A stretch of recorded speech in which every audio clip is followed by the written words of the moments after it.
Hello, welcome back to the tribe.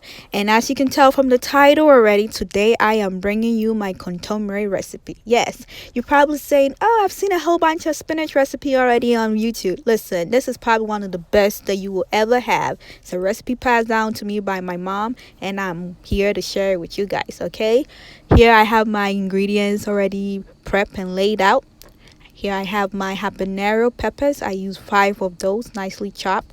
My garlic and ginger, nicely chopped. I use 3 cloves of garlic and about 30 grams of ginger. You can grate these too if you don't like the residue that they leave in the stew. I have 4 whole eggs, not also cracked. Okay. I use tomato sauce. You can substitute that with diced tomatoes if you prefer the texture. Wild berries. This is the secret ingredient to my kontomire stew. This makes the stew. Okay. Next, my crab meat. You're probably watching it like kontomire stew with crab meat. Listen, if you haven't had it, try this recipe. You will love it. I have my Maggi for taste. All right, and then my salmon, the pink salmon. This goes great with like stews in general, like the spinach stews, the garden egg stews. Salmon is the go-to, or you can use like the Ghana, the regular salmon as well if you don't want to use the canned one. And then 3 whole onions, nicely sliced. And the most important ingredient of this recipe, obviously the spinach. I use 2 frozen spinach. You can also use the regular unfrozen ones if you have the time to chop and do all that fun stuff, but nobody got time for that. But yeah, here on the stove I have my gizzard and liver going. Now before you say, "Oh yeah," listen, liver and gizzard is the go-to when it comes to spinach stew. All right, so I added a little bit of salt and black pepper and then bay leaf and cooked that over low heat. So now let's dive into it. So as you can see here, I have my bay leaves going in the oil. Now the reason why I use the bay leaf is to give it an aroma. For some reason, I eat with my nose. It sounds weird, but if a food smells good, it tastes good. That's how I'm programmed to think. But I like a good smelling meal. So next I added my ginger and my garlic. Okay, we will allow this to go for about a minute or two. Make sure your heat is on low, because the purpose is to infuse flavor. All right, you don't want to have your heat too high or this will burn or char. Okay, so about a minute or two of allowing this to go. As you can see, I'm making sure my heat is on the appropriate level or heat temperature that I want. After allow this to go for about a minute or two, and then I added my habanero pepper. Okay, another thing about the bay leaves, like when you're frying fish and stuff, you can also use thyme. The herbs in general are aromatase. Aside from herbs, green peppers is another great aromatase. It gives food a really good smell to it. Okay, so here you can see I allowed everything to simmer and go as it's supposed to, and also making sure my heat is on low. All right, so we allow this to go for about another minute or two. Eyeball it. I can't time these kind of things. You have to eyeball it and be a good judgment of things. Okay, next to going is my wild berries, also known as Quen Susua in tree.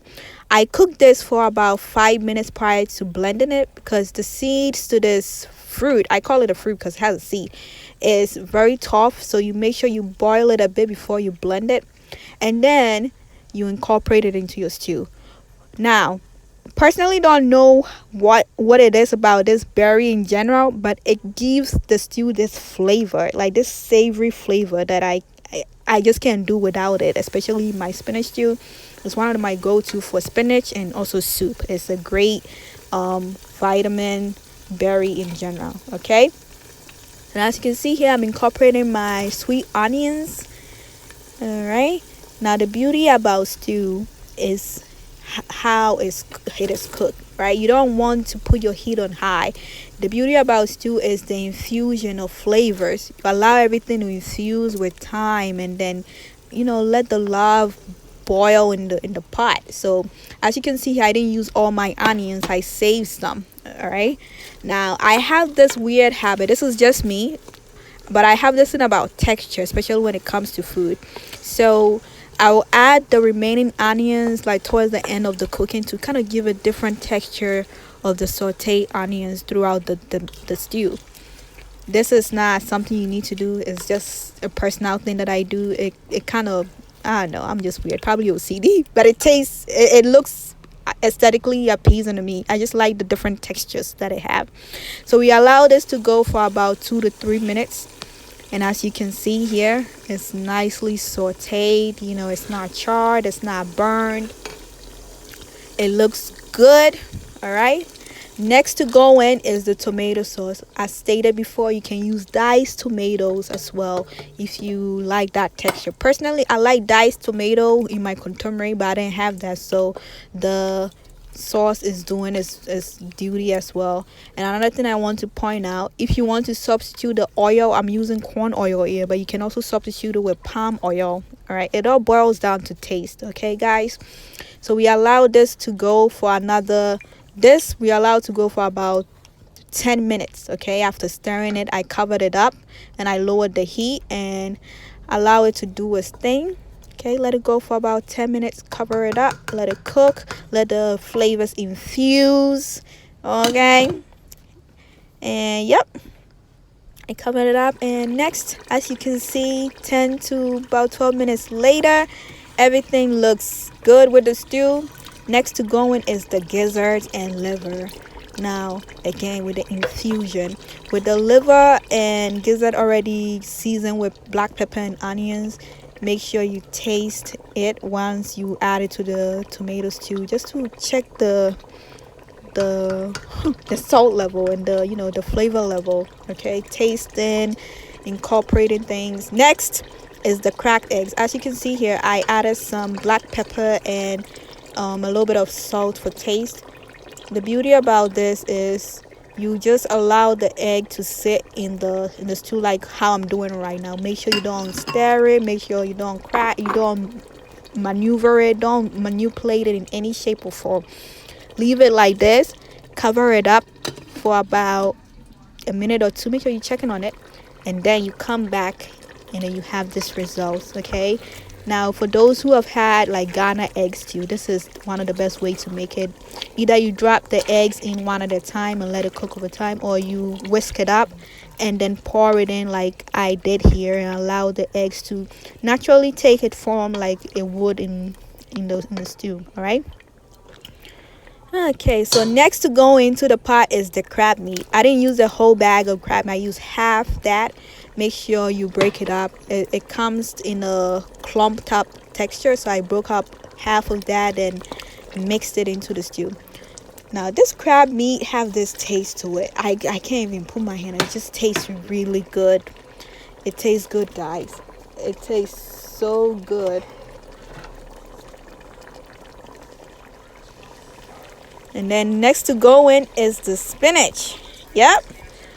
We allowed this to, I had to put my phone down because I had to be able to stir it. So I put my phone down, and as you can see here, this is after I added the spinach and stirred it. And then I drained the water out of the pink salmon and then incorporated that as well.